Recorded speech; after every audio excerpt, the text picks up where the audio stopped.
Welcome to the ultimate backstage pass, the pulsating heart of the high school sports universe. Get ready to rock with the gang from the Corner to Corner podcast as they take their sports obsessions to new heights. Meet the dream team, Sean Kuiper, Neil Payne, Adam Muncie, Wes Crouch, and Darren Stevens, as they unpack the secrets, emotions, and triumphs that light up our local sports heroes. Whether you're gearing up for a game or unleashing cheers from the stands, get ready for an exclusive scoop that'll knock your socks off. It's showtime!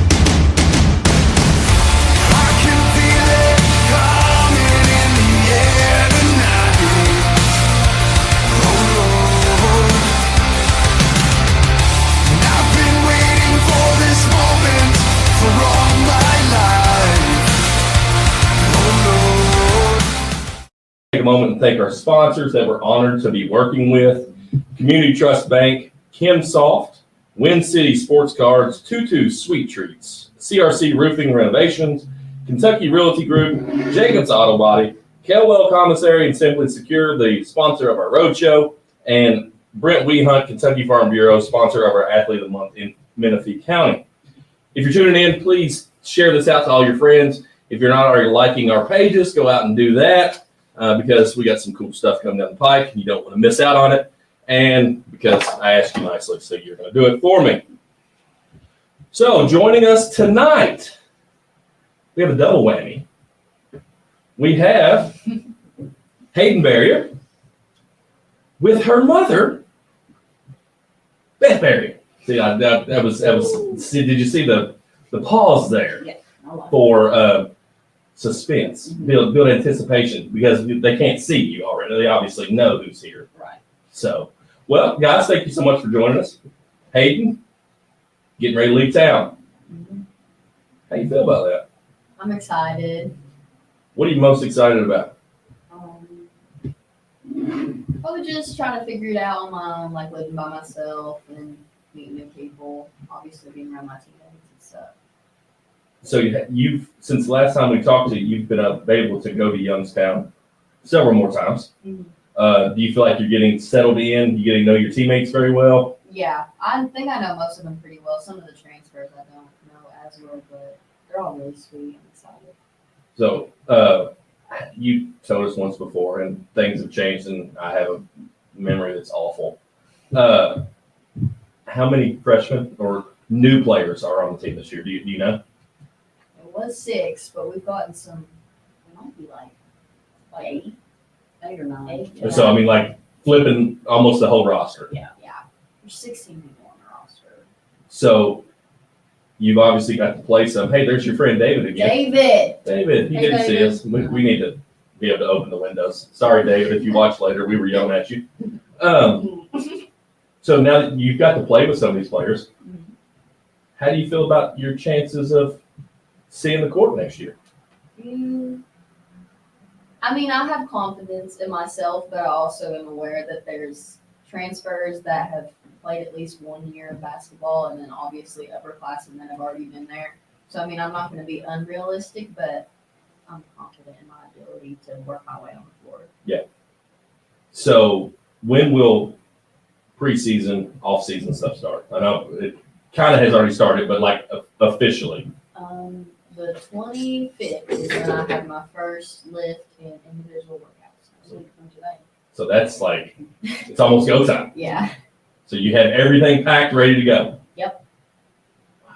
Like it just, I was telling somebody the other day, like I'm getting to the age now that my kids, that's how old that people like yourself and other kids were whenever I started coming to Living Water. Like, Right. Little, and now you're growing up and going and doing like big girl things, and it's like you were a kid at one point and now you're not so much anymore. So Mom, how do you feel about that? Not as excited as she is. I think I'm doing a little bit better today just because I've been praying about it and thinking about it. I'm like, like it's a blessing that we're here, that we're at this place, and she's worked so hard for it, and so she's reaping the benefits. Now she gets to go and do new things and meet new people and hopefully have a lot of success at the next level.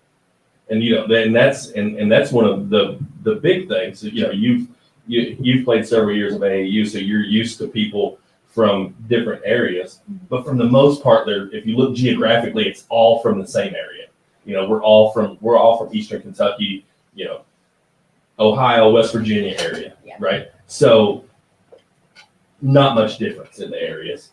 Now you're going to a place that people from all over. Yeah. I mean, you know, you're going to play collegially where there could be people from other countries. Mm-hmm. So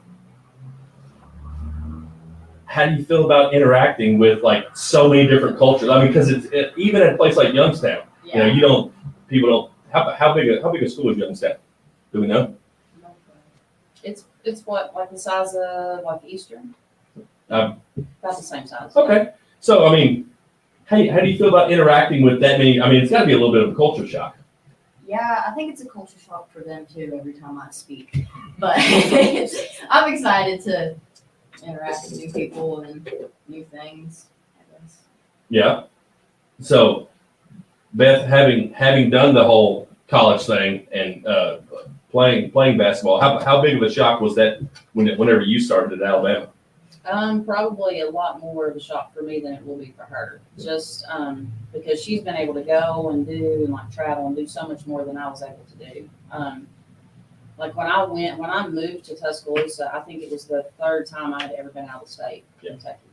So, and I knew nobody. I had been on campus once for a visit, and I met a few teammates, but so I went into it completely blind and didn't really know anybody. So in a way, for me, I enjoyed it because I didn't know anybody and they didn't really know me. Right. So, you know, coming from a small town where everybody knows everybody, I kind of enjoyed it. But it was a huge shock just because there were so many people from different backgrounds.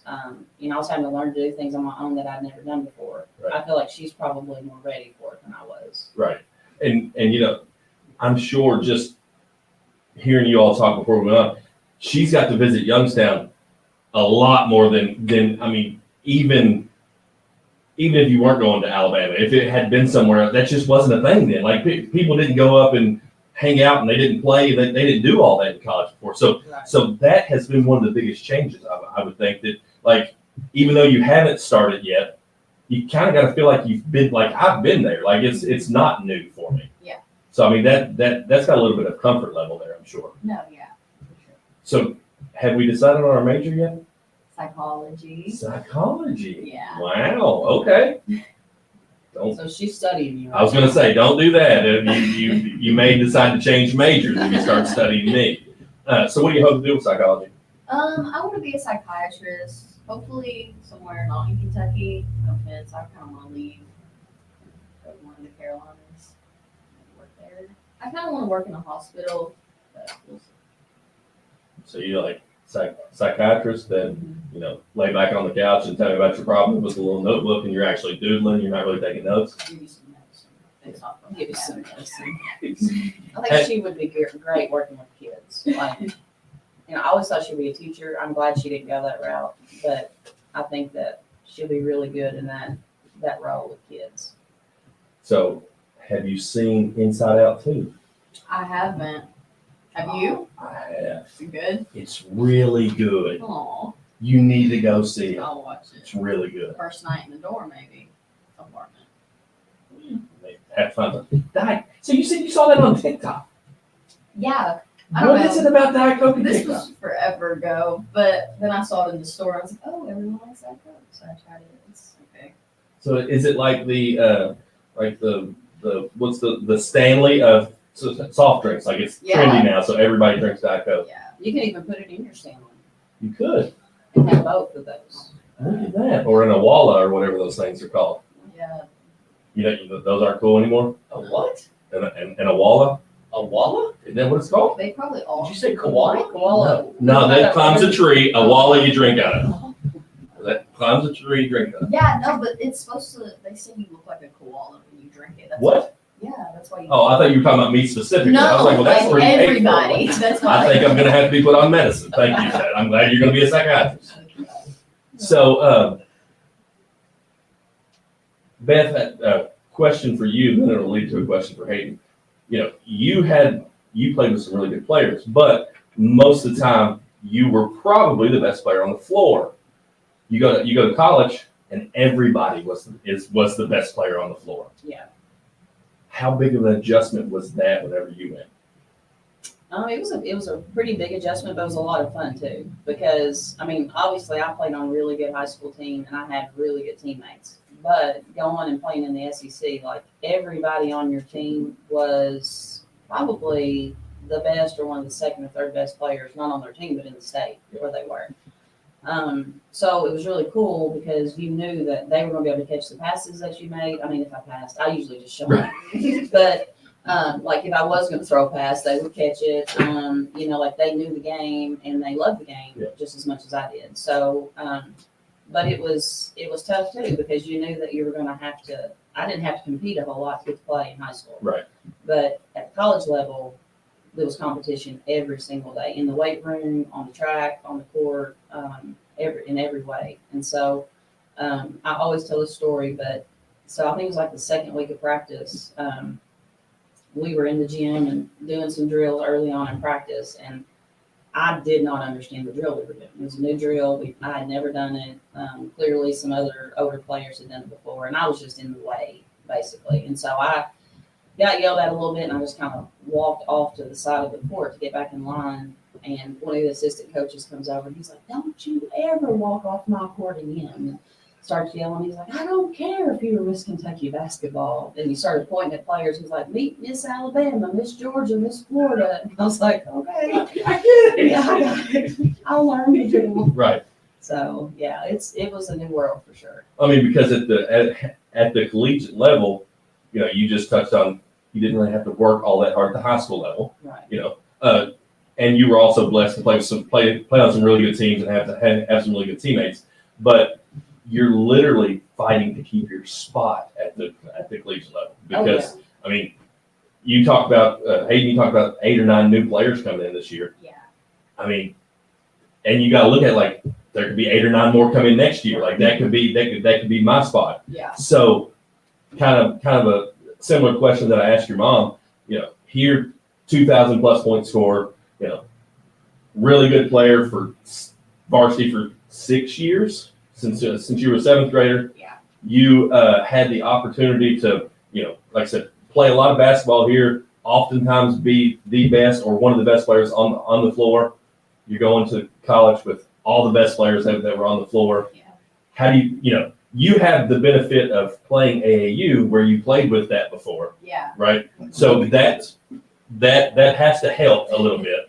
But how do you think about that? And that every day, every practice, every run, every lift, everything, you're literally fighting to keep your spot. Yeah. I think it'll actually help me stay focused. I think I'll be happy to be surrounded by people who are there for the same reason. Like, I don't think you're going to go play a college sport and not really want to be playing a college sport. So that'll probably help motivate me. And I'm just a competitive person, so. I couldn't tell. Did not know that. You're just so mild-mannered and reserved. When you're out on the basketball court, you can't ever tell what's going on. So I would have never thought that you were competitive. Nothing about you screams competitiveness. The freshman class that's coming in with you, Mhm. do you know, have you been able to communicate with them and get to know them a little bit better?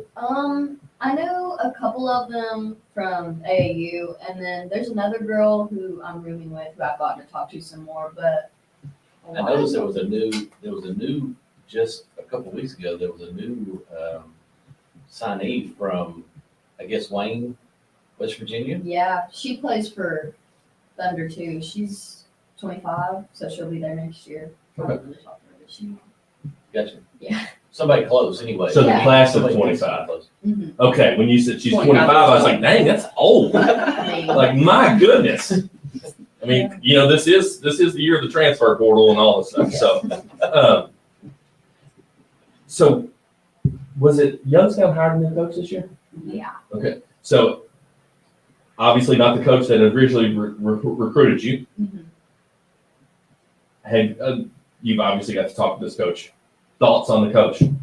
I really like her. Not that I didn't like my coach before, but I think it'll be good for me to play for someone like her. I've heard good things from people that have worked with her and like former players and stuff. So And she was a previous Division I head basketball coach, right?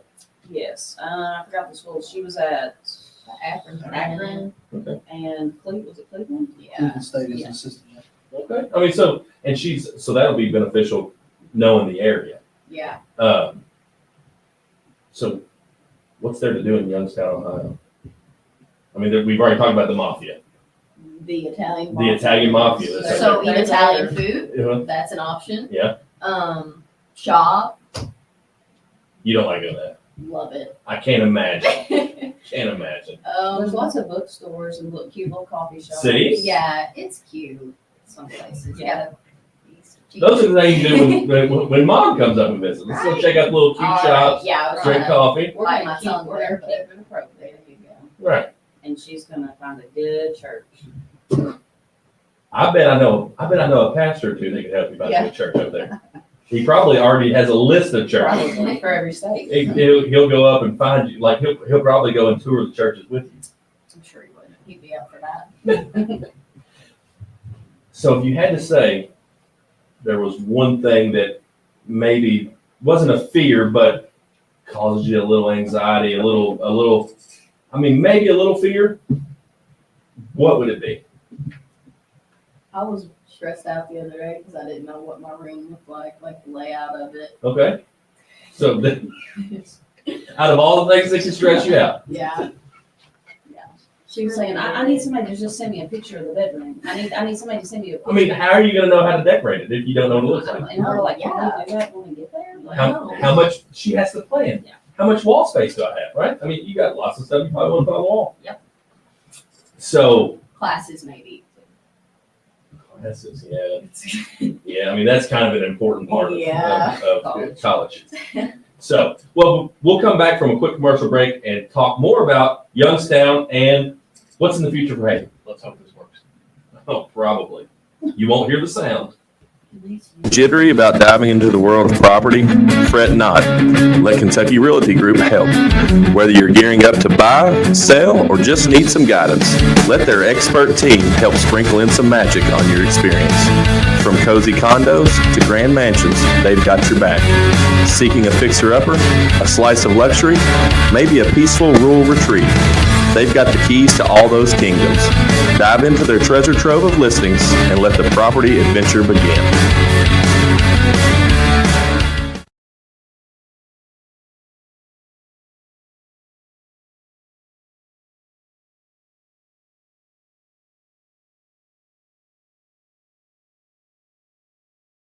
To the From Corner to Corner podcast, brought to you by Jacob's Auto Body Repair and Paint Shop is the ultimate pit stop for all your car needs. With a combined experience older than your grandma's secret cake recipe, we're here to fix you up. Drop us a line at 859-274-7425 for a free quote and let us get those wheels rolling. Our yearly growth is like a high-speed chase fueled by the love and trust of Mount Sterling and beyond. It's all hugs and high fives to our amazing crew of customers for keeping our engines revving with success.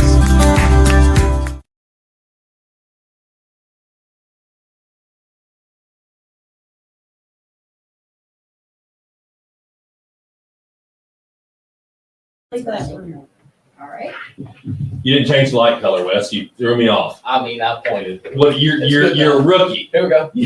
There we go. It's still not changed. It's still red. Oh, crap, that's wrong. He's struggling. He probably did still not. We're done. It's fine. They didn't change it. What's wrong? We'll just, There we go. Yay!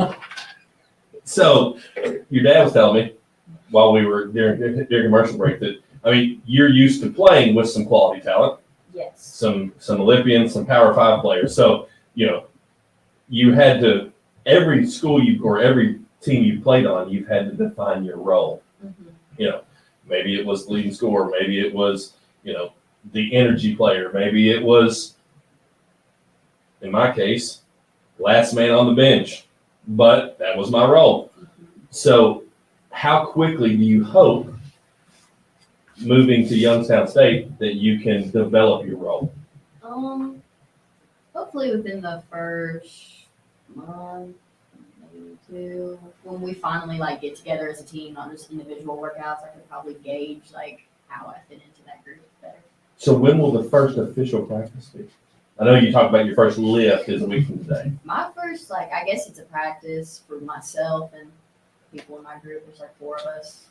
Is the same day we live, so the 25th. She hasn't put out like our first. So that'll be you're like individual sessions. Yeah. Which, I mean, you probably will struggle with the shooting part. Yeah, I've been trying to work on that. I mean, you've gotten a smidge better as you've gotten older, but I don't know that you're quite like your mom and never met a shot you didn't like. No. No, you're probably like that too. You think so? Except for I play defense and she doesn't. Never did. I mean. Well, I mean, It's overrated. that's why she had teammates. That was her role, and that's why I had energy to shoot the ball right. whenever, Right. wherever. I could shoot it from wherever. All right. So, did I hear you talk about Caitlin Clark? Yes. Do you like Caitlin Clark? Yes. Caitlin Clark's doing some fantastic things for women's basketball. She is. Not just women's basketball, but women's sports in general. Yes. Why? And this is just a strictly an opinion question, and I want you both to answer. Being female basketball players, Okay. why are the old heads in the WNBA having such a hard time letting Caitlin Clark do her? Is it that they don't realize that she's transcending the game and she's getting them more money, she's getting them better benefits, they're traveling first class, they're doing all the stuff, or is it that they're afraid? I think they feel threatened. Finally. You think it's been threatened? Yeah. I think that a lot of these players have been doing this so long. I mean, the WNBA's been going for like 28 years. Something like that. So there's been players for 28 years who have tried to get to the place where they are now. And so it's like, I'm not saying that they're jealous, but it's almost like we've been here. This is our league. Like, we've put all this work in. Like, this new kid is not going to come in and steal all this. Yep.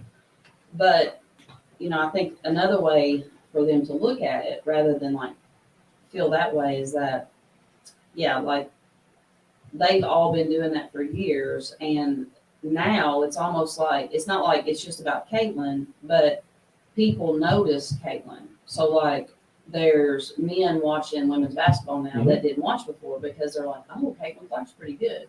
So now that Angel Reese, in my opinion, that's why I watch. Okay. And so they All right. I have no comment on that. But they watch Caitlin Clark and they're like, oh wow, she's really good. Mhm. Well, then they start looking at other female names that pop up. It's like, let me look her up. And then they're like, oh gosh, she's pretty good too. And so now there's people paying attention to women's basketball that never did before. Yeah. So the following, not just for Caitlin Clark, but for all the women, and the attention that they're getting is like what they've tried to get for years. So it's not just about Caitlin, but what Caitlin has done and the hard work that she's put in and the success she had has gotten all of the women the attention that they deserve. Right. I think that's my opinion. And there's probably a little bit of jealousy too. But yeah. what people don't understand is like go watch one of Caitlin's workouts, her off-season workouts. You can YouTube it and go watch it. Like, she didn't just wake up one morning really good and could just shoot from wherever. Right. Like the workouts that she does, are you doing those workouts? Because if you're not and you want to shoot like that and get that attention, then maybe you better go start working out. Right. So that's just the way I see it. And I think those are some really good points. Yeah, I look at this class, that just came in that Caitlin Clark is the head of. It could do for women's basketball what the '84 class with Michael Jordan did for the NBA. I mean, just totally changed the game. I got double thumbs up there. So I feel like that, like you talk about their spot. You have a lot of these veteran players. Of course, some of them need to get out of the league. Like Sue Bird needs to go to the house. I think she's done. Diana Diana Taurasi, go to the Taurasi. house. She's still there. Why are we She needs to bullying? go. Yeah, she needs to go. She's like, Well, and Caitlin Clark's been getting a lot fouled very hard, all season long. by your girl. But listen, don't you talk about the Barbie, okay? Don't talk about Barbie. Chi-Town Barbie, leave her alone. But that's Angel Reese's game. Like, Angel Reese and Caitlin Clark have come up together, and that's the way Angel Reese has played her entire time. But my problem with the fouls is twofold. One, the league has to step in at some point and protect their cash cow. Right. But two, where are her teammates? The teammates that are surrounding a lot of the incoming freshmen are awful. The Aces, Kate Martin went there. She played with Caitlin at Iowa. That is the only team that I've seen like take her in and motivate her. Now she's getting really good minutes and she's playing really well as a freshman. Yeah. But the other teams aren't doing that, so I don't know how they're seeing results. Do you think it's easier for her though because she's a role player? Maybe, but Asia Wilson, I just think is a good leader, and I think she has a good head. Well, and so a lot of the women's now that they're starting to get attention, and it's the attention that they deserve to get for a long time.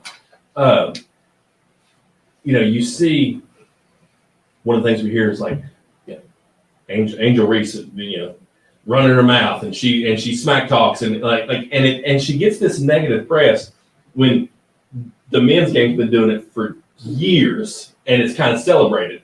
But when I look at the fouls, you let Patrick Beverly, who's a thug. I don't like Patrick Beverly. If he fouled Steph Curry the way that Caitlin Clark gets fouled, Draymond Green would probably get kicked out of the league. Because Kobe, Michael, LeBron, like your player, like you're not messing with, because you mess with them, that's my paycheck. Like you're hurting my paycheck. Right. So I think I have the biggest problem with her teammates not backing her up. And I just can't figure out why her teammates won't back her up. I feel like they had moments where they'll like make comments that are kind of like, she works hard and like that's why she's where she's at. And I feel like they back her up that way. But then it's also, I think probably like in practice and behind the scenes and stuff like that, I feel like they probably encourage her, because if you see like clips of like shoot around and practice and stuff, you can see them kind of joking around and having a good time. But I think like you're saying, it's going to take somebody like stepping up in that moment and saying like, back off, you're not going to do that to her. Right. And I think like when they do that one or two times, it won't stop, but I think it'll get better. It will, and I think it's it's that this is going to be a terrible. I mean, not a terrible. It's a baseball analogy, but what happened with Jackie Robinson, and then who was his teammate that from Kentucky, that Jackie Robinson's teammate. Come on, Wes, you're the Rolodex. Do what now? Jackie Robinson's teammate. Okay. That was one of the first guys that like stood up for him. I think he's from Kentucky. He was in the movie. You're going back too far. Gosh dang it. Somebody's watching the yellow yellow screen right now. I'm sorry. But the moment that player came and put his arm around Jackie Robinson, like it was okay. All right. Well, I guess it's okay. So I agree with you, Beth. I think that they're going to have to protect her and when that starts happening and they see that people are going to take up for her and it's not just her that's taking all the like you're going at the whole team that way, I think a lot of that will stop. Yeah. Well, and I think it would only take maybe not even so much like her teammate, like it would just take like one really good WNBA player in a press conference to say, this is not who we are. Right. Like let's quit doing this. Well, and it's not necessarily the fouls that bother me. It's the teammates that are standing up on the bench and clapping when it goes on. Yeah. Like, so hard fouls happen in basketball. I'm sure you've probably been fouled, once, maybe twice. It was hard. A couple times, yeah. Yeah. Hayden, you probably done. Never been hard foul. I'll probably Got a hard live with that. Well, there's no doubt about that. There's no doubt. So Pee Wee Reese, by the way. Pee Wee Reese. I tried to Google it Thanks, and Ivan. pretend that I knew, but I couldn't get it. Another thing too, Ivan. Ivan. Thank you, Ivan. I appreciate it. Adam Muncie's calling me right now. He's probably gonna make fun of me. So you threw Pee Wee Reese out there, and I don't even know where I'm going. I think what we need to do. Here we go. It's a different season now. Let's dress Draymond Green up and put him in an Indiana Fever jersey. I bet it stops. I bet the fouling on Caitlin Clark stops. Probably so. Laid someone out, it definitely would. Yeah, That's probably not the answer. probably not. Probably. I mean, it's a good thought. We got a couple comments. Okay, let's comment it up. So Sean. Shout out to Sean. Shout out to Sean. He said it's Hayden's first goal to try to break Caitlin Clark's record. Ooh, My first goal is to get Caitlin Clark to sign a jersey. I love that. That's respect. that is. That's respect. We got another comment. Adam, one of the other We know Adam. gentlemen, That- right there. Hayden, how important has it been? You want to read that And again? how important has your mom been helping you prepare to get ready to play the next one? Very, like last night at 11 o'clock, my mother was sitting there behind the gun. That's a shooting machine, not an actual gun. It just heads I up. mean, this is Mouse Starling. You're not leaving with that. You get back in there. She was watching every shot, and then I'd have to take my headphones off, which I was annoyed about, but she would be like, "You've got to do this and fix your shot." But that wasn't just last night. That's been over the years, so very important. Well, I mean, you've been able to, learn from it. It is a different time. Okay, the late '90s, early 2000s compared to now, different time in collegiate sports, different time in sports in general. But you're able to learn. I can tell you what it's like to be a college athlete, but it's on a small scale, like the junior college level. I haven't played at that kind of level. So, but you have the good fortune of having somebody that has. So, and that'll be, now with these things, question pop up and it's like, quit calling mom. Mom, what do you think I need to do? Solid advice coming from your mom. I guarantee it. Yeah. Unless it's about coming home or staying at school, that's not solid advice for mom. The issue is going to be if mom can wait to be asked for advice, Yeah. or if I just give it. You offer the advice. Yeah, so I'm working on just waiting to see if I get asked, but sometimes I can't wait. Well, so I'll get there. So we are going to she's getting ready to get to a point where, she thinks she knows everything. Oh, we're there. We've been there. I know. Yeah. But we're getting ready to go to a point where we realize that mom and dad, hey, they actually know a little bit more than I gave them credit for. Right. Yeah. It's coming. But I think that she is ready. I think she's ready to go. I think she knows enough to get her started. And I do think that at some point she will look back and appreciate. I think we've done an okay job raising her. I think we've done a pretty good job. I would totally agree with And that. I think she's a good enough young lady, that she will look back and go, I'm ready. My parents got me ready for this. Right. And at some point maybe look back and go, gosh, thank you guys. Y'all are the best parents ever. She will. You know, So. right?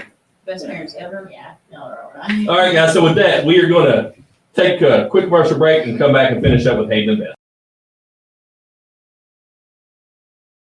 To the From Corner to Corner podcast, brought to you by CRC Roofing and Renovations. CRC sprung into life in the year 2000 thanks to Rusty Cerniglia's bold leap into entrepreneurship. Juggling a full-time job with his small gutter venture, he watched it blossom into CRC Renovations. Fast forward to today, CRC boasts a dream team ready to dazzle both homeowners and businesses alike with their top-notch services. You Wes Crouch. The light. You did that first time. Right about that. Darren just gets here. Now you're doing it right. It only took him 58 minutes. But we're there. Right. We're there. Just the light. Just be here with the light. I'm proud of you. I figured out how to get cameras on and everything. So Hayden, before we went to break, your mom was dropping some hard truths there, Yeah. and listen. Wiping some dust off her shoulders. Like, yeah. So I know, because I can think back to being that was a long time ago, but I can think back to being 18, 19-year-old kid, and I thought my parents were idiots. They didn't know anything. What do you know about being an 18-year-old? Yeah. What do you know about being an 18-year-old getting ready to go play Division I basketball, Mom? You don't know anything about it. It's different. It's a different time. You will look back at some point, probably sooner than you think, and be like, you know what? Well, Mom and Dad did know what they were talking about, and they actually did do a really good job. So, how fortunate do you feel being able to be brought up in a home with two parents who were so supportive of what you wanted to do? Very. I don't think there's many people, not just here, but in the country, whose parents would do what they did for me, like the amount of money they spent, the traveling, landing, coming to. There's just a lot, and I don't think I know I wouldn't be where I am today without them doing all that. Very fortunate. See, it's already starting. So, as you get ready to move on to the next phase, what would 18-year-old Hayden look back and tell 7th grade Hayden, who was getting ready to start this journey? Probably just to chill out. I think I was way too stressed about this stuff. Yes. Way too young. And Coach Mason knows too. Been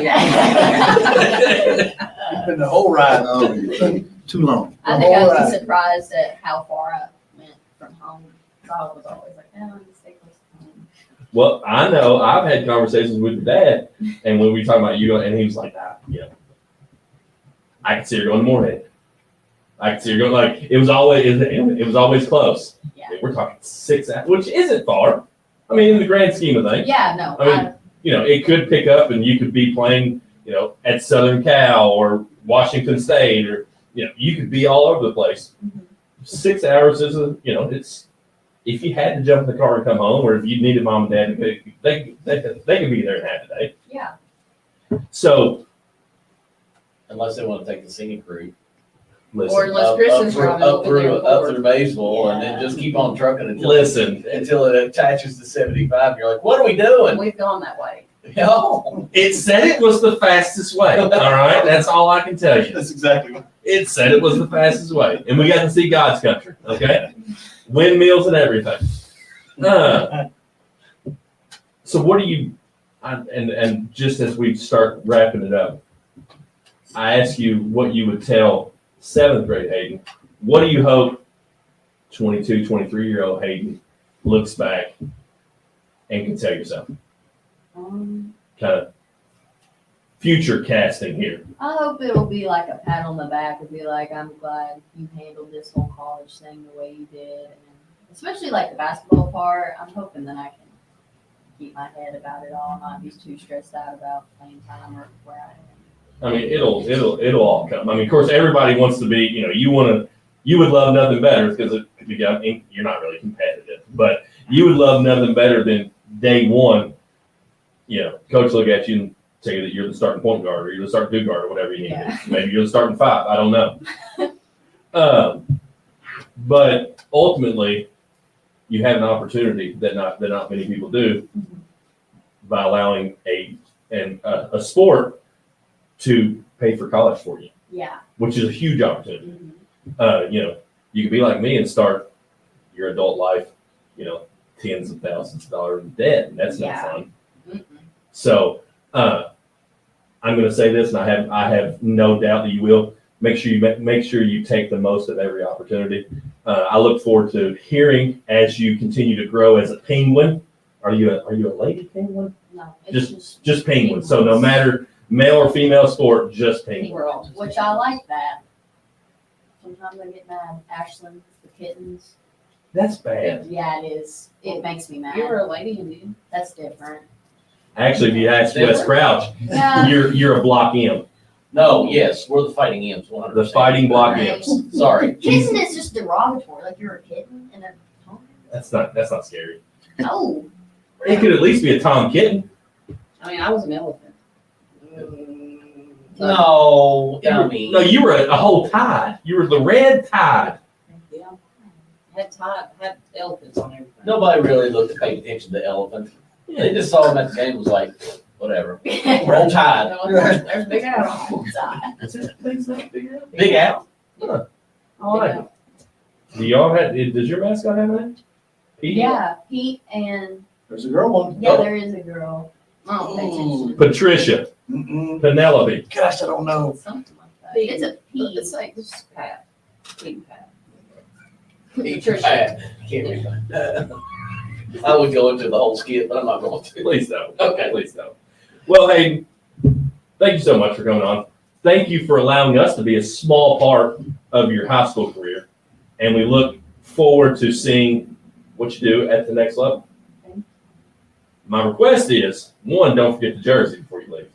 No worries about that. Two, that you're not a stranger. And even though you don't want to come back home, visit as often as you can. Because there come a time when you look back, it's like, man, I'm glad that I was raised in a place like Mount Sterling. Penny. Penny. Pete and Penny. Pete and Penny. There you go. He didn't know that. He had to Of Google course I had to Google it. the Google machine. Yeah, but you know what? I was quick at it. Kill your wife out. So, well, Ben, thank you for being a fill-in co-host for us because, running a two-man operation for a little It's while. not going to be the last time for Beth because we need to get her and Kendrick back. Yeah, on. we do have a follow-up. That's Of just the- a lot right there. Of the We do have Part some. two. coach and Beth. Yeah. Yeah, there's lots of stories that I Hey, I want. want to fill in for this guy. There are. I have some questions. Oh, man. So, all right, guys. Well, that has it for our episode with Beth and Hayden Barrier. We will take a short break and be back with Coach Speaks from the Paris Greyhounds. Thanks to KimSoft, our title sponsor of the From Corner to Corner Athlete of the Week in Montgomery County. KimSoft, eco-friendly industrial services, is your go-to squad for all things squeaky clean in the commercial and industrial world. Based in the heart of Mount Sterling, they are your friendly cleaning wizards, serving up sparkling magic in areas like Lexington, Louisville, Indianapolis, Cincinnati, Huntington, and beyond. Let's turn that grime into shine. Oh, action. We're eating on the run. So we have Coach Aaron Speaks with us from the Paris LadyHounds. I got it right the second time. Messed up the first time. Coach, we appreciate you so much for coming on. Thanks for having me. I really appreciate it. Absolutely. So tell us a little bit about yourself. Well, I graduated from Paris and been living in Paris all my life. Started coaching with Coach Terrence Brooks. When he was coaching the girls at Paris, I coached with him for probably 6 years. Then we both kind of stepped down, and then he went to take the job coaching at the LadyHounds. I took a few years off, and I came back. Coach Kerry Barr was taking over the program, and I came in, and he asked me to help him, as an assistant. So I helped him for another 5 years, and then I finally got the head coaching job in 2016, and been there since. Yeah. So long time Paris Greyhound. For some odd reason, I just said hound, and the mascot just totally erased me. So, been the head coach since 2016. Yes. Coaching at a small school. Yes. What struggles have you encountered coaching at a small school? Well, the obvious. You're a small school, you have small numbers, and you have, these poor kids that every sport is trying to use, and that number decreases even more when you're talking about girls.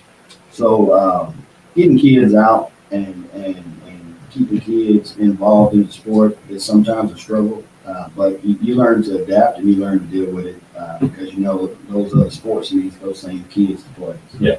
So what kind of success have you been able to have since 2016? We've had a winning record every year except for my first year when I first took it over.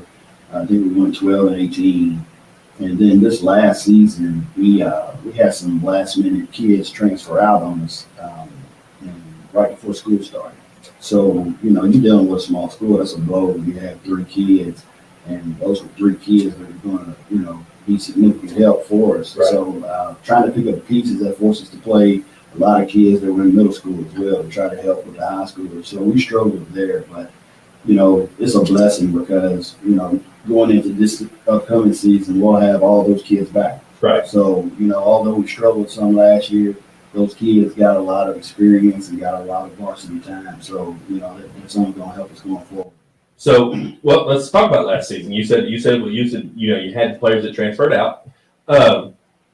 What did your record end up being last year? We were 7-21. 7-21. Okay. We actually lost probably 6 or 7 games by 3 or 4 points. I was looking. I didn't count the exact numbers, but there was a lot. That was within just a bucket or two. A bucket or two. And I was going to say that's just a turnover here or offensive rebound, missed free throw, something like that. So let's talk about some of those players. Who was some of your standout players this year? Well, Brooklyn White, she was second team all region, and she was somebody that we really leaned on for scoring and a lot of other things. And Tori Dunford and Kay Oliver and Molly Mason and of course we got Kyla Crutcher late as a freshman because she had a surgery, had a meniscus tear.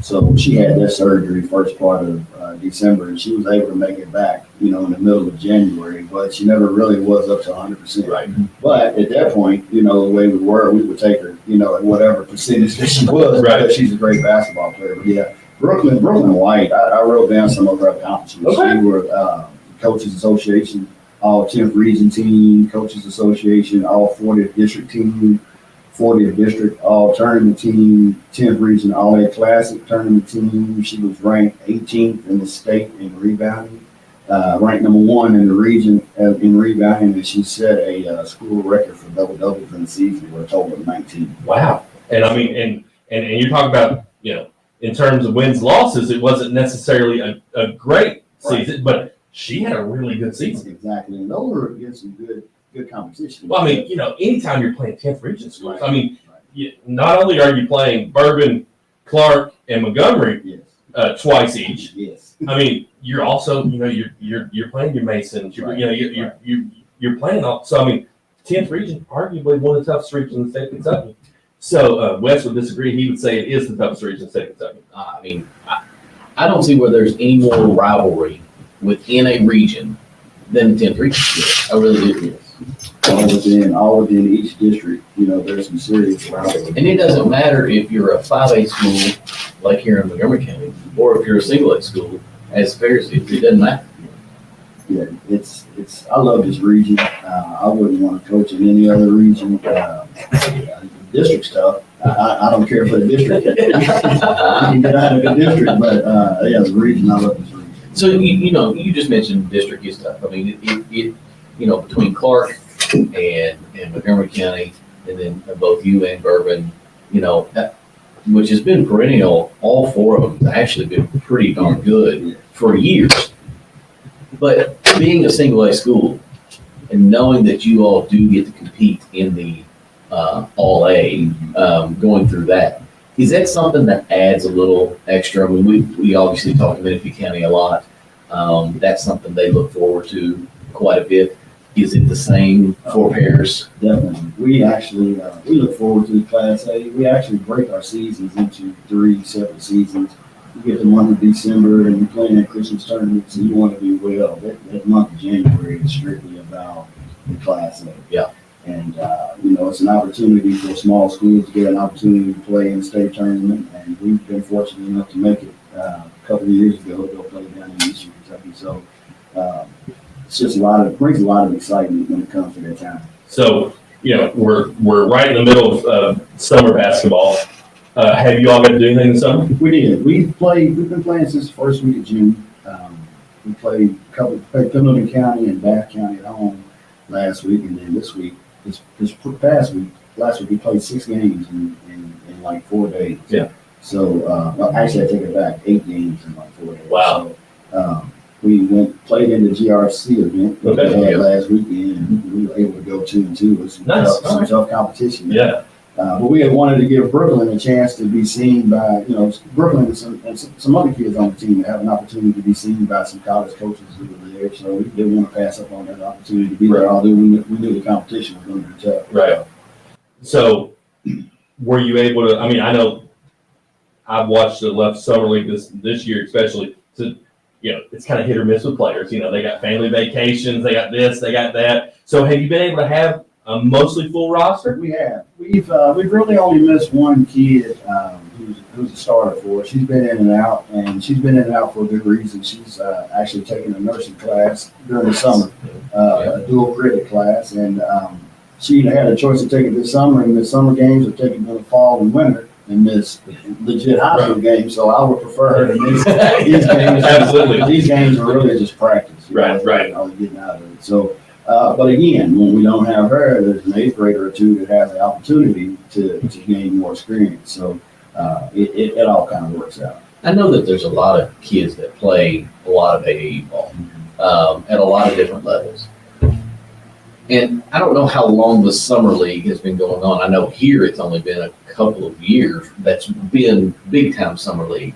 So I don't know if summer league's fairly new, but I really kind of like the aspect of summer league a little bit more than AAU. Now, I mean, coming from a high school coach, I'm sure you've seen a lot of AAU ball. What's your aspect on that? I like to look 3 weeks in the month of June playing high school basketball. Don't get me wrong, AAU's a good avenue for kids that want to go that route. With anything, there's some bad things with it as well. So I always tell my kids, when they're looking at AAU, to make sure that, you're getting something out of it and you're not just funding, somebody's team and somebody's organization. So that's the thing you want to do, is just make sure that your money is actually going toward, helping you. Because if not, there's other avenues that you can take. But that AAU circuit is getting bigger and bigger and bigger, and there's a lot of big time players that play in it. So I think AAU is good. But summer league, at least you get to get your team together and you play a lot of the local teams, that's within the region or even just outside the region. So you kind of see early what you have to work on and what other teams have, and gives you a good aspect for the regular season. Exactly. Yeah, we kind of play teams that we're going to see throughout the season, and teams that's within, the region. Got some good relationship with some coaches that we always play.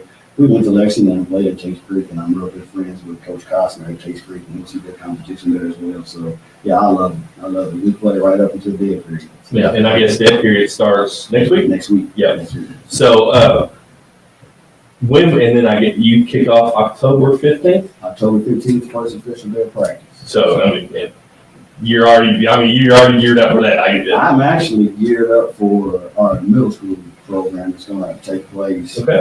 They'll start practices in the middle of July, and they'll play up until October. And that middle school program is really important for us because we don't have a whole lot of kids coming in. We have to build our program from within. Yep. And that's our feeder system, our middle school program. Right. We have a lot of talented kids that's coming up in this middle school program. So I'm really excited about the 8th grade team and the 2nd grade team that we have coming up. And those kids are going to be asked to contribute, on the high school level. So it's really important that they have a good season and they learn a lot this summer. So I'm actually excited for July.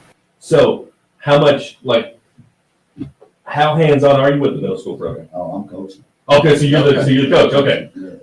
So as you said, small school, you want to make sure that they're at least learning what you need them to know by the time they get to high school. Well, and it's good and bad because if somebody else is coaching them, they may do some different things that's good for them.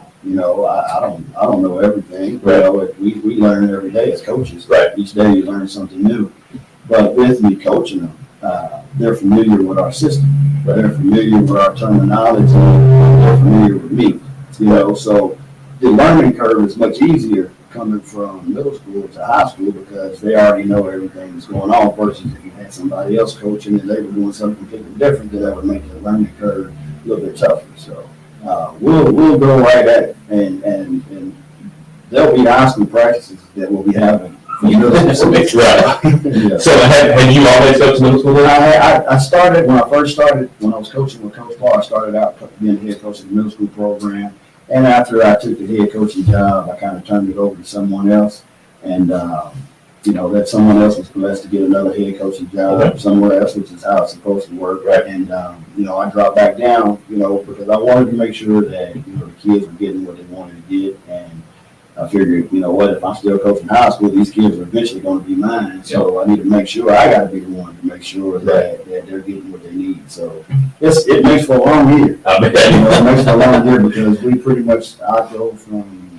this summer basketball. I said, well, I'll start here in June and I'll go all the way to the end of February, nonstop. So a lot of basketball. Yes. So what about the youth league programs? Do you have much? Do you do much with them? Do you work with any of the coaches? No, we have they have youth league at the YMCA. Okay. And a lot of those kids, I think they do it with Bourbon County and Paris combined. Right. And all those kids kind of play in the league, and there's other people that kind of take care of that. I usually just get hands on with them once we get in. Right. Okay. So, so when you talk about being a small school, are you just varsity, or do you have JV as well? Yeah, when we have the numbers. Okay. When we have the numbers, we'll play freshman and JV.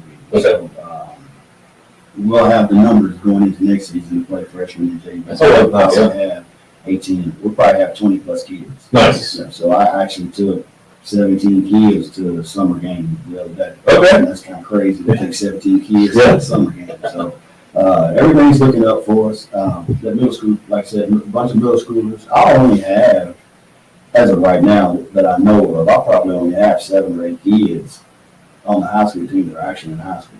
Okay. The rest of those kids will be middle school, be 8th graders and 7th graders. So, Oh, wow. and there'll be 7th and 8th graders that can play. Yeah. So. And I mean, we just had Hayden Barrier on. You know her pretty well. But I mean, that class that just came through and just graduated and whatnot, they all started like that. And we remember playing against them, coaching against them when they were in middle school. So this is good. Yeah. So it kind of gives, you're okay. I've seen this happen before, here and in other places. I know it could work, and it, so you see that glimmer of hope out there, these kids can learn. And Exactly. And that's how we've been, even my first couple of years coaching. They're a real good team that we had. We had them in middle school, Yeah. and they were pretty dominant in middle school, and they kind of carried over in their high school years. So you talked about Brooklyn. You wanted to play in this. You want to play in Lexington. You want to take your Park County play in that summer. Is you starting to get looks from colleges? She is. I've had several colleges reach out to me. I think the one that has really been focusing on, and I think she's showing interest as well, is Kentucky State. Okay. And she's been real happy with what's going on there. So yeah, I'm getting phone calls every other day about it. Nice. Well, and I just told Hayden, anytime you can get a college to pay for any portion of your of going to the next level, Exactly. take and it's something you want to do. Exactly. Take full advantage of it. Right. And that goes for academics as well. Right. There's money sitting there for that too. Absolutely. So take care of your job in the classroom. That helps. Right. So. So, what does Coach Speaks? If I went out and watched a Coach Speaks practice, what am I going to see?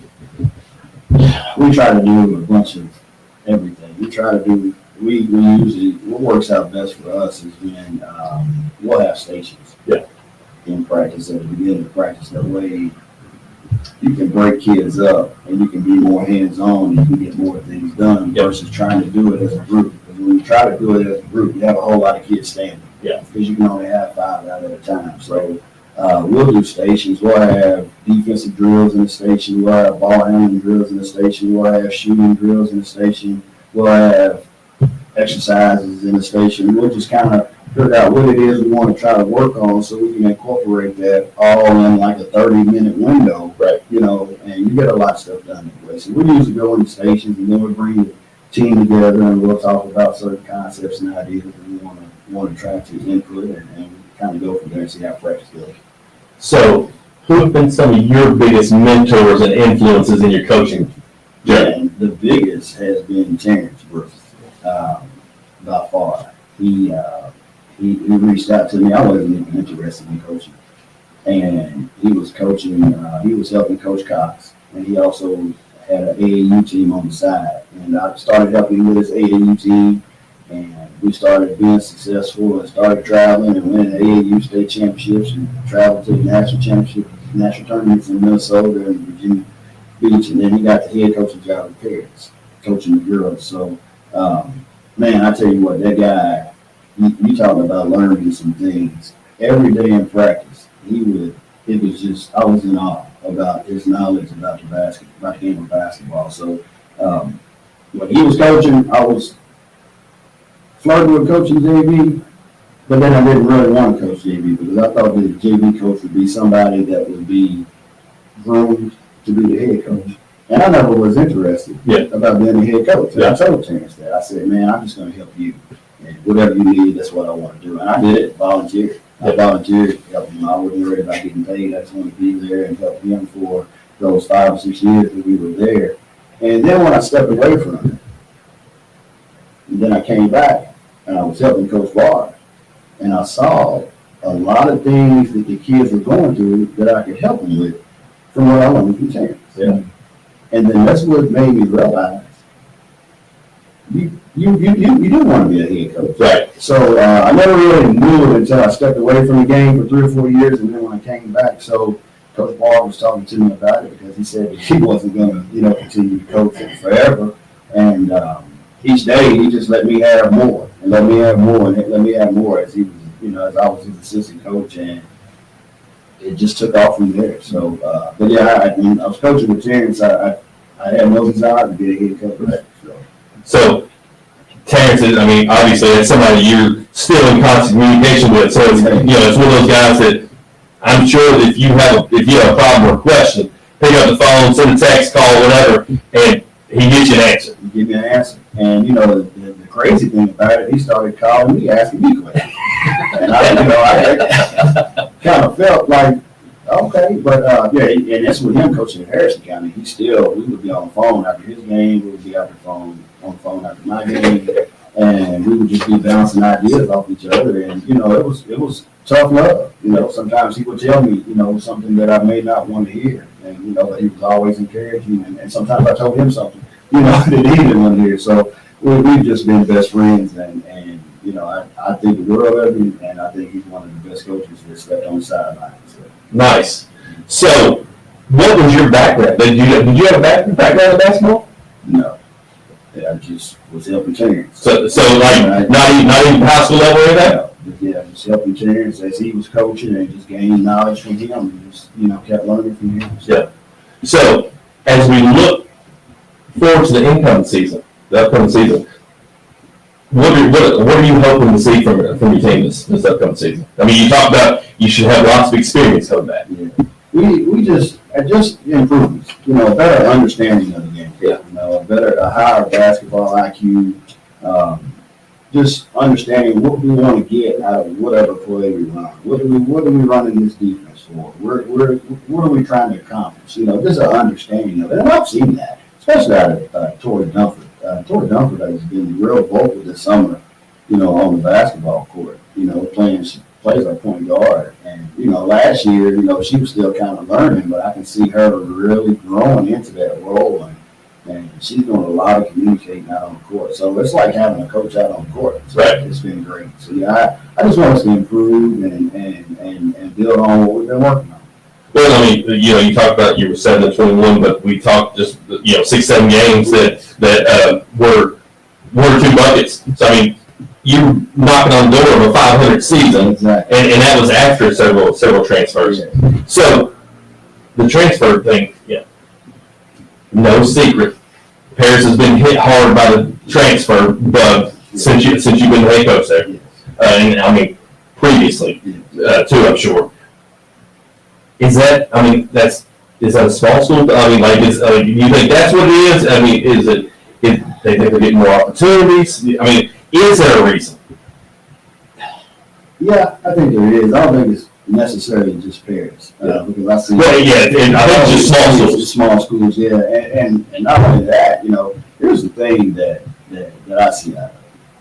You take a kid that really loves basketball, and basketball is their passion, and they work on it every day, they work on it every night, they walk around with basketball in their hand. And then if they're on a team where you don't see that commitment from other kids, I think sometimes, that causes conflict, and sometimes, within households, and, you have decisions that have to be made, are we wasting our time here? These kids are not putting in the work, that I'm putting in, and maybe I want to go to this team because everybody on that team is putting in the work. So I can see it, from that point of view. Yeah. I've just been old school. I've been big on just doing what I'm doing now, and trying to build, from within. I'm not interested in kids coming in. I mean, don't get me wrong, nobody's going to turn away, Right. 6, 7 kid that can play, but at the same time, for me personally, I get more out of seeing the joy in these kids' faces from all the hard work they put in for years, to hopefully be able to accomplish something. So I'm always going to be that type of coach, and maybe you can say the game's passing me by because now, it's going toward this other direction, but I'm just going to stick to what I know and try to do the right thing. So, but yeah, it transfer is tough. It's hard to schedule now because you don't know who's going to leave. Yeah. And that's what kind of burned us last year because I had a pretty good team. I think we were ranked preseason, ranked third or fourth in the region. And we had a pretty tough schedule, based on the teams that I thought I was going to have. And then, when those kids do decide to leave, well, guess what? You're stuck with the schedule. Yeah. And we had a whole lot of young kids that we had to play with their tough schedule. So that kind of factored into our 7-21 seasons. Well, I mean, yeah, but that's shows the kind of coach you want, the kind of team that you want to have, that you're not going to shy away from that competition either. And I mean, and you're not going to let those 3 players that transfer be an excuse, because you tell you get next man up kind of situation, which we have to. This is the hand we're dealt. And that's quality life lessons. Right. Because unfortunately the world's not a kind place. Exactly.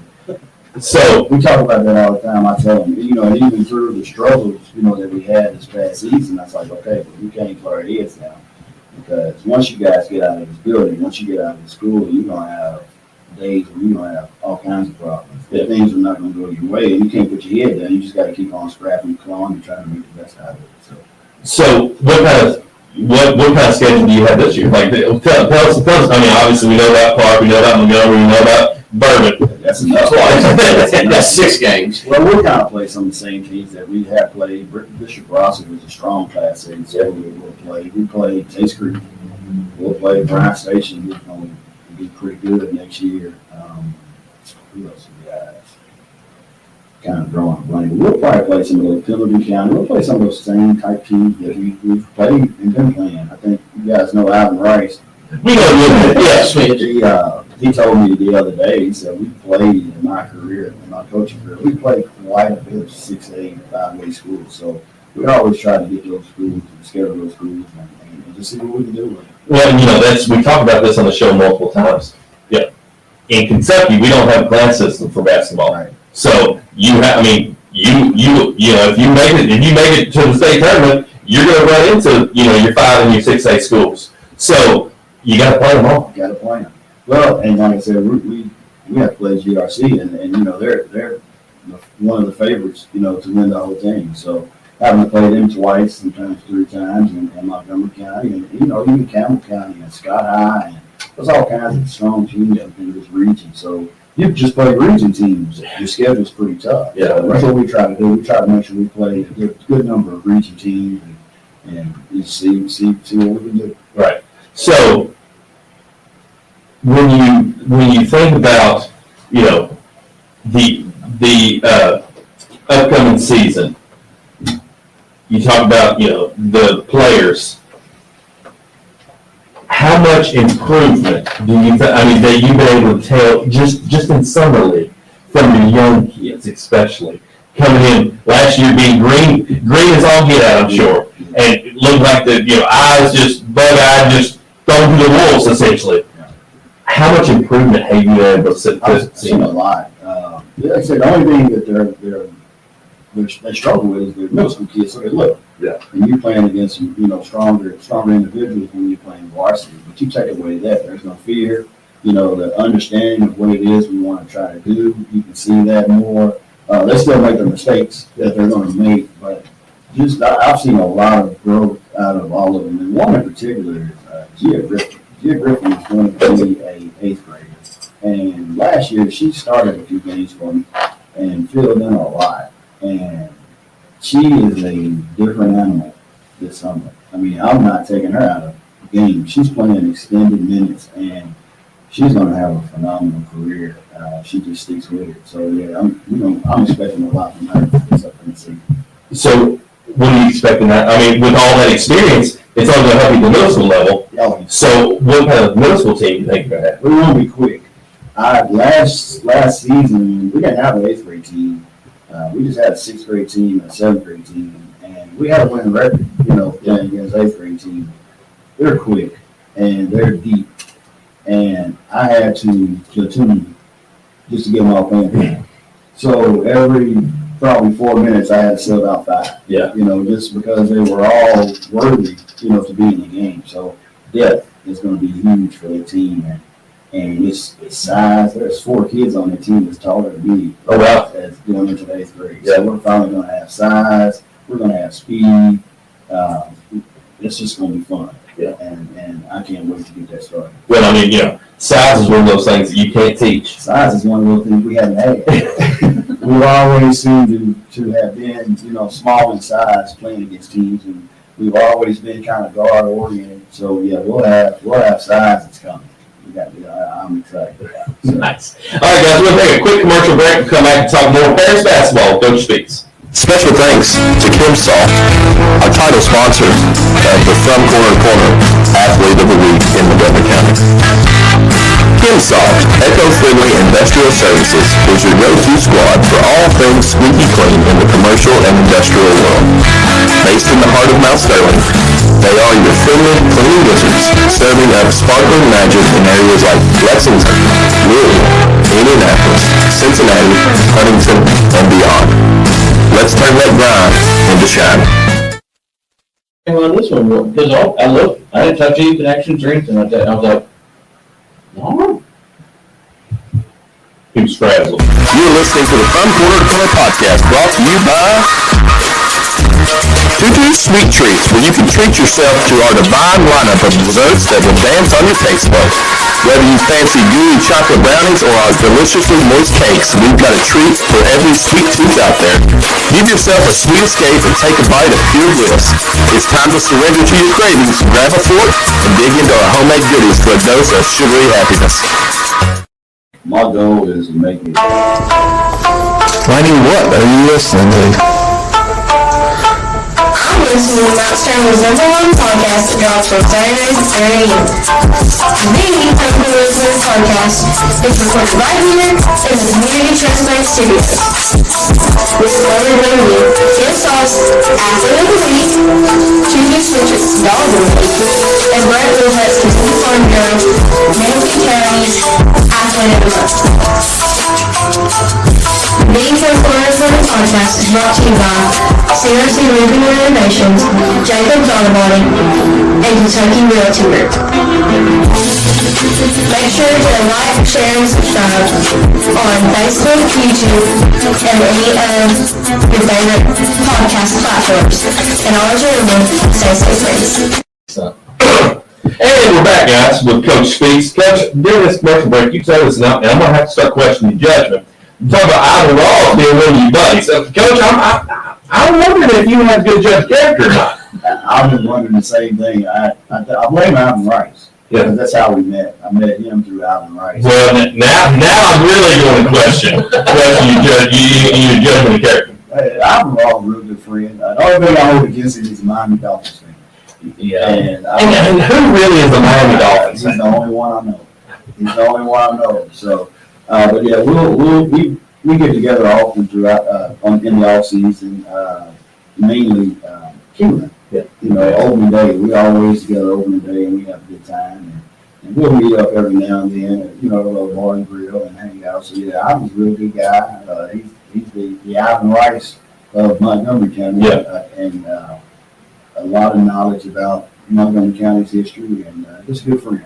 Well, you know, this is our Ross' favorite time of year. You know why? Wow. Because the Dolphins haven't lost anything, they can still win the Super Bowl. There's still a chance they can win the Super Bowl.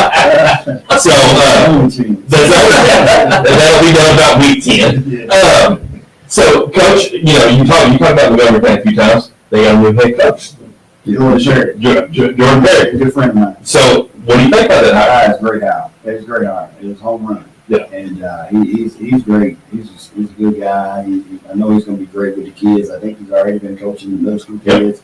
So it's a great hire. And I've enjoyed him doing a fine job.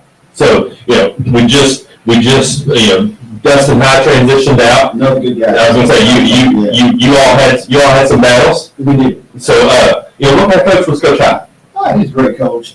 You know, we played each other so much. He knew everything I was going to do. We knew everything they were going to do. Right. And a lot of our games were close. Yeah. And, you know, we would normally split in the season. Mm-hmm. But then, you know, they would win the big game at the end Right. of the district. So, Dustin, real good friends with Dustin and his dad, Coach John High and Dustin Luker and Beth and Hayden and Chris. It's just some good people. Yeah. Well, and I know you talked as we were changing out that you're glad that you don't have to game plan for Hayden anymore. There was nothing we could do. There was nothing we could do. She's and Kaylee Finch, you know, just to name a few. Those kids are kids that you know I started with when they were in 5th grade, and it just they mean the world to me. So. I like asking a lot of our coaches that come on this question. How do you know that you've been successful as a head coach? I mean, because wins are great, championships are great. You know, we all want to cut down the nets at the end of the season. But wins and losses aren't always signs of success. So how do you know that you've been successful? You see it on the kids' faces. You know, they look up to you. You know, they still talk. The biggest thing is when you talk to them outside of when they graduate. Once they graduate, they come back and they tell you, Coach, you know, everything that you were saying then we didn't understand, but I fully understand now. And when you hear that kind of lets you know that you were doing the right thing. So. Well, I'm a school teacher, and sometimes, you know, I coach for a little while, and, you know, sometimes you get like, what the heck am I really doing right now? Like, am I making any difference at all? And then you got players that come back, or you got, you know, students come back, or they'll see you in the store, and they run up, and they're like, oh, good, yeah. And then you're like, I'm doing okay. And that means a lot when you see those kids, you know, you haven't seen them in a while, and they come running to you, and they want to talk to you, and, you know, there's even some kids that I was kind of hard on, too, and you know, it's great. So, Paris, small community. Yes. Strong athletic tradition. Yes. How can Coach Speaks keep that going on the girls' side? Just keep building from our middle school program. Again, just the emphasis is always on our middle school program because whatever takes place there, that's what's going to happen on the high school level. So if you get everything together and get everything fixed and get it the way you want on the middle school level, the training keep going. Yeah. And that goes right along with one of the comments I was going to read. Adam said one of the things about Coach Speaks is his teams are always competing, always gritty, and even when they look like they might be outmatched, you've got to be in a dogfight. we're going to be in a dogfight, and we're going to try to bring it every night. And you know, all that comes from just being comfortable, you know, within what it is we're trying to do. Well, and I was actually, it's funny, I was using your words, scrappy. Scrappy. You guys always have a scrappy bunch. And you know, it is about Jimmy's and Joe's a lot of times, as in Coach Speak. But a lot of times, I'll take 5 players that work their tail off over 5 superstars who don't want to work at all. Yes. A prime example of that is Reagan Owen. I mean, my God, you know, sometimes you look up and you would think 5 of her were on the court, you know, and when she was playing. So having kids like that on your basketball team does wonders. And yes, definitely, I would take 5 of those and then 5 real talented kids. Anything. So we touched on AAU. You talked about coach, working with Coach Brooks' AAU team. Are you still involved with AAU? My first question, I don't know when you would have time, but second question is, do you have many players that play AAU? I'm not involved with AAU. I haven't been involved with AAU since probably the early 2000s. Okay. I think I have 3 kids that play AAU. The rest of them come in and we do individual work. So you can get it both ways. Well, you can, and unfortunately, this isn't just in basketball. It's in soccer. It's in baseball. It becomes a money grab a lot of times, and there's a lot of families, unfortunately, that can't spend the extra monies. And we're in the gym for free. Yeah. So and that's what I sell. There's another avenue for those that can't go and afford, to be on those expensive AAU teams. Just get in the gym. We'll have the gym open, and those kids come in and get whatever type of work they want to get. So. I mean, the perfect example of that, and we just had a gentleman graduate this year, Brecken Decker, and I mean, he didn't play AAU. He played summer ball, when they started doing summer ball up here, but other than that, get in the gym because he's allowed to, and just shoot, work, shoot. And, that's exactly what you're saying. Just if you really want to play, come on in. I'll give you time I'll give you the time, and I will show you the tools. And if you're able to work and want to work, you'll get better. You'll get better. This is repetition. Well, one of our friends of the show, he's on a few times, Coach Mark Collier. That's my buddy. Yeah, that's my buddy. Yeah, he's a real good guy. He is a good guy. And don't let him know we all said that about him, okay? Now, you might be watching. You didn't hear that, Coach Collier, if you're watching. But he was on the last time he was on there, he said he was getting ready to leave, go to the gym. He said, I reached out to some players and said, hey, you want to get in the gym and work? And he was going to unlock the gym so they could get in and work. I mean, not only is it a commitment, but I mean, you're showing, anytime you want to work, I'll come up these doors and we can get in and work. Yes, Brooklyn Light is one of the main ones that contacts me often to get in the gym, and kids that have played, that have graduated. I know Sanaa Jackson and Jamie Callan would call me all the day, hey, Coach, can you open up the gym and let us in? And then Molly Mason, we just played the other day, and of course she plays volleyball too, so they would have some volleyball stuff coming on. So she asked me after we played 2 games, can you open up the gym? And I'm just going to come in and shoot and work on some things until we have volleyball practice. So that's a great avenue to get better. Do you are you like a lot of these other coaches we talked to? You're perfectly fine as long as it's within the, doesn't cross over or something like that. You're good with them playing 2 sports. We really, yes. I won't say 3 sports, whatever, however many sports they want to play. If you're going to coach at a small school, you got to get accustomed to that. Yeah. And you got to understand that going in. Yeah. And I do.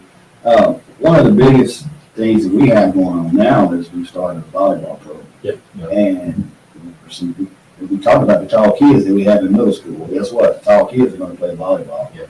And they're going to have a phenomenal volleyball team. So I really have to work with them, especially in the middle school season, because they're practicing high school and they're playing high school games while we're playing middle school games. So there's some days that some of my middle school kids don't get to practice because they'll play a game, for us, and then the next day they have a volleyball game. And those are just things that you just have to do, to try to have some success at a small school in some of those programs. So you have to be used to that, and you got to be willing to accept that. Yeah, for sure. And then if they're having fun, that's what it's all about. Yeah. If that's what they want to do, then, I don't want to step in the way of that. Well, so we talk about you go from June until the end of February, 1st March. So, I mean, we're talking just a couple months, downtime. What's Coach Speaks like doing in downtime? Well, I like to play golf. I'm no good. Well, I'm not. Is anybody really any good at golf? I haven't met one person that I know very well that's good at golf. What was the term the RDC football coach used? Hot garbage. Hot garbage. That's me. He said I'm hot garbage, but I love to play. I love to play. I just love to get out there with that. And normally when I go play, I'm playing, unfortunately, with Alvin Rice. Oh. And, you know, Speaking of Ivan Ross, we'll bring up Ivan Ross real quick, because he said, I've taken about enough that I'm going to take from either one of you two. He said, Wes is a great man. Notice he didn't agree with either one of you. Well, I know when to zip my mouth there for you. he was nodding. He was nodding in agreement. So don't leave out on that one. I think Ivan may be drinking. So you have to play golf. Play golf. It's finally an opportunity to do some things around the house that have been neglected, you know, throughout the season. Obviously, take opportunities to just sit down and do nothing, Yeah. you know, when you have those opportunities. But yeah, no, you might find me out on a golf course if I got the opportunity. Well, you like to bet ponies. Bet the ponies, and I bet $2. $2, yeah. $2 or $3 because I suck at that too. I'm not very good at that. But you know, we have probably 15 to 20 to 25 people that we get together. Yeah. And we go on opening day, so I'll go more for that. Yeah. You know, to be able to Yeah, come on. And you talk about some of the best laughs that you'll have, you know, with your friends. So I look forward to that twice a year. We already talking about tickets going on sale for the fall opening meeting. We talked about that yesterday. So we kind of look forward to that, and that's what some of the things are. Well, speaking about getting together, you know, we'll go back into Paris, not basketball, but we kind of all know that Paris football has been really good. Yeah. You know, I'm sure on Friday nights it's something to behold there at the field. You're getting a pretty nice facelift at Paris on the football field. Yeah. They're getting the orange field, which is absolutely incredible. But you know, and track going around it, if I'm not mistaken. Yeah, so another sport that you guys go like, hey girls. They only have a few fast girls there. Right. Record-setting runners. So. Well, one of those was my daughter. Tasha. Yeah. She had to get the speed for me. If I say she got it from her mom, she got it. He's like, right here. You're welcome. I don't know where she got that speed from, but yeah, no, track is big in Paris. Yeah, it just had Bradley Klein set the state record a couple weeks ago. So, and she actually trained with my daughter. They were real good friends, and it's just great seeing her accomplish some of the things that she's accomplished. She went out to Oregon the other day and just opened the eyes. Oh wow! So yeah, she's phenomenal. All right, guys, we're going to take one last commercial break. When we come back, we will finish up with Coach Speaks.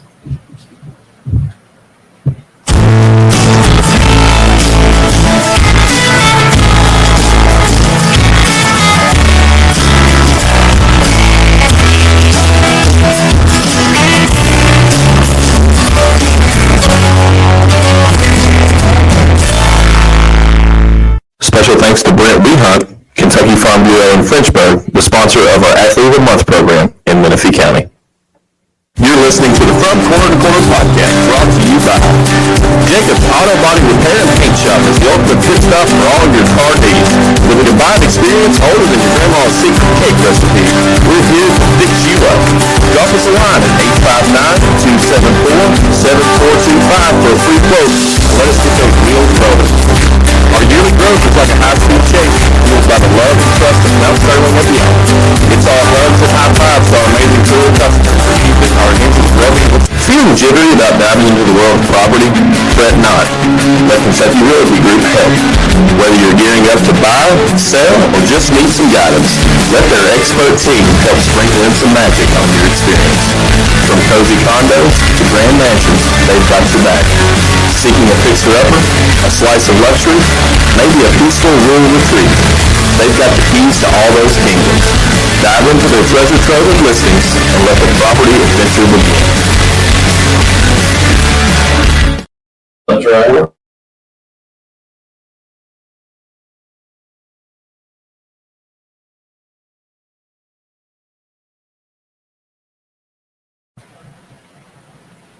Take a point. And we're back.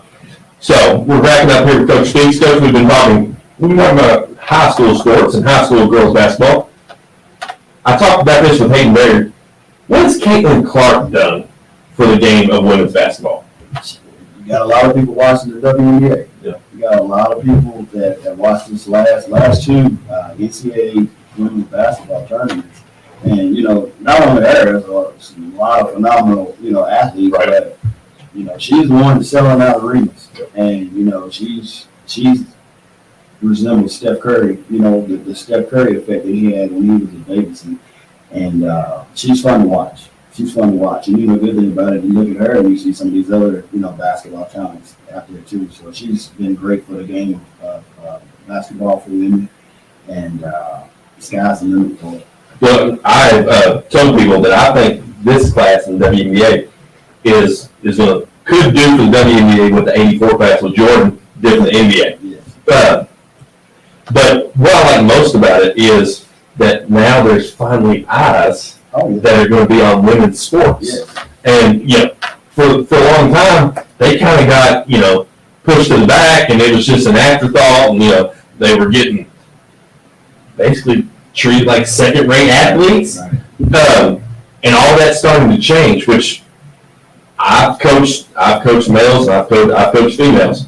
I've gone on record saying females work a lot harder than males do. Yes, and they listen. They listen. Because they're trying to learn. Right.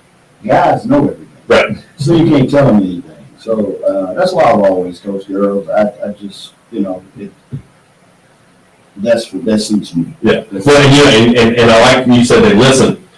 I may have them trying to do the dumbest thing in the world, and they may think it's the dumbest thing in the world, but they're at least going to try. I'm going to try. Yeah. And then when it doesn't work, they'll look at you and tell me, Coach, that was dumb.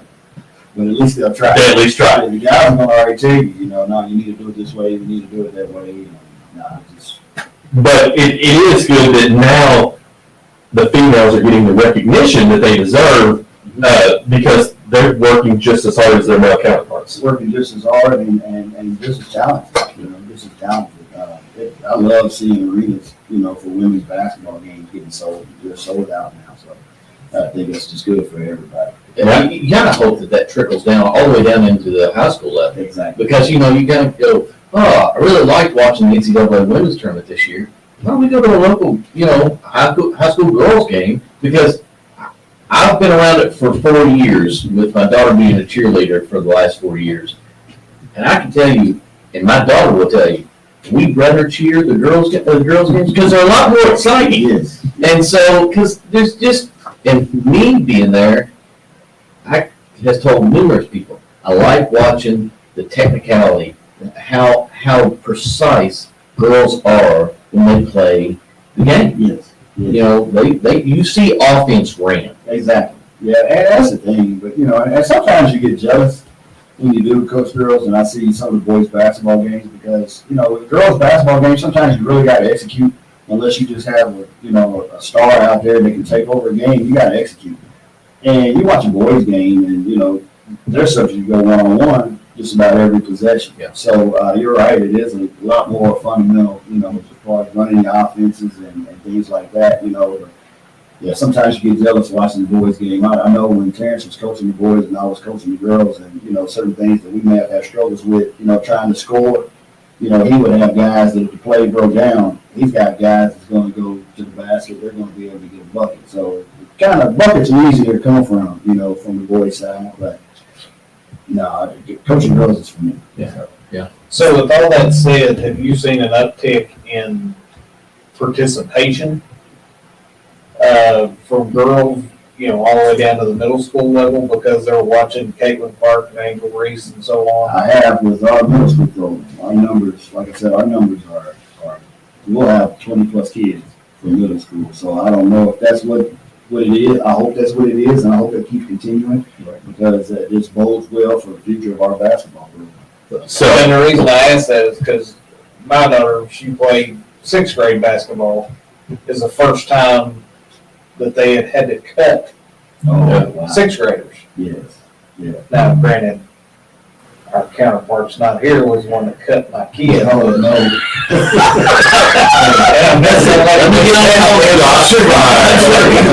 Hold on. So it is funny that they've never had to do that. They've always had it come down to uniforms. They didn't have a uniform. They said they always had like 6 to 8 jerseys left over.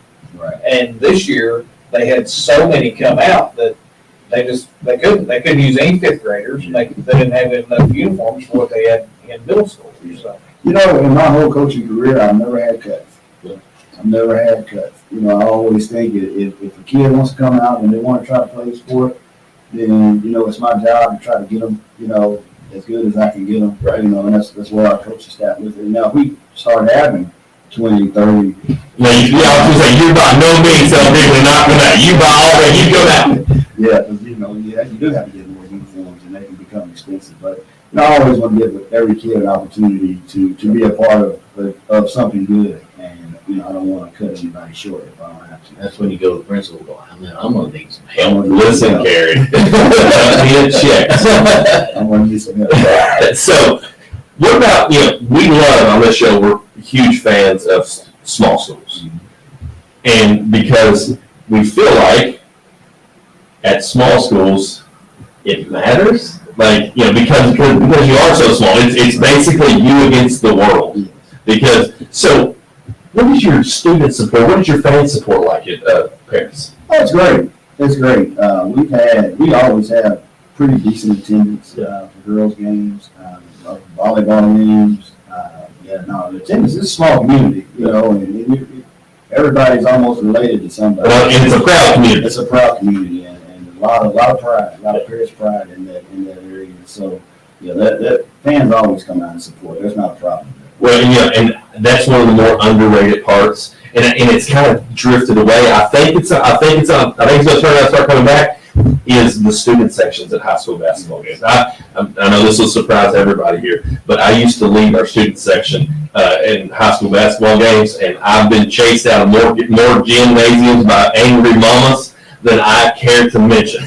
But it should be an unfair advantage. I mean, and like, I would get as close to the end lines as I could. Like, the referees had to make me get, but like, that's what you wanted. Like, you want people to be like, oh, heck, we gotta go to Paris. Yeah. Like, that's gonna be miserable. Yeah, we have a pretty good student section. They're strong in number, even for the girls' game. Sometimes I look up and I'm in awe to see all the kids over, you know, with signs and things. Obviously, there's more there for the boys' game. Yeah. But, it's great. So, I always enjoy going to Paris because I mentioned it before. Hunt's Brother Pizza. Listen, when they make it fresh downstairs and take it upstairs, how can you go wrong? And that's the worst thing for a diet. You try to do the right thing, and you've been gone all day, and, you know, you're at the end of the night, you're at a ball game, you don't want to go home and cook, and you smell that pizza. Right. You know, eating pizza late at night doesn't bode well for somebody trying to be on a diet. So, Right. that kind of messes with it. It's really good. It's awesome. It's awesome. Well, because I would feel remiss if I did not. Adam, Darren just talked about, isn't here. You know Adam. I know that. He probably has already coached this, but he would tell you he's a 2X.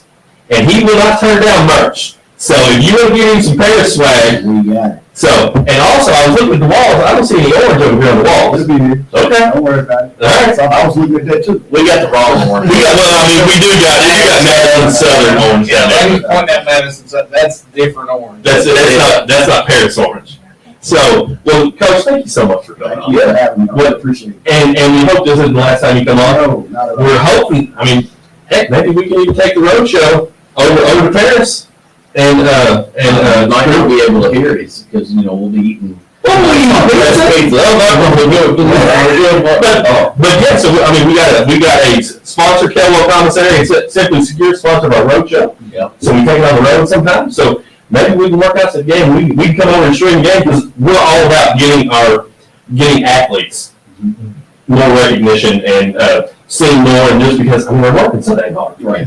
We'll definitely have just be prepared. Adam Rice will probably be present. That'd be fine. You guys come. That'd be fine. Listen, get out there sports and come over and talk to us. He'll be at the table announcing the girls, announcing the games. He'll be busy until we'll be all right. He's not going to miss that opportunity. That's right. Hey, he's not going to miss me. I'll be in the microphone first. Not at all. I always got something to say. All right, guys. Well, there you have it for our this week's edition of the Thumb Court Quarter Coaches Corner, presented by WinCity Sports Cards. So I almost said Win Street. That's the road. Remember to help us promote our podcast, our Athlete of the Week programs, and month program. We do what we do for our communities, our teams, our coaches, and our students. They deserve it. We'll catch you next week.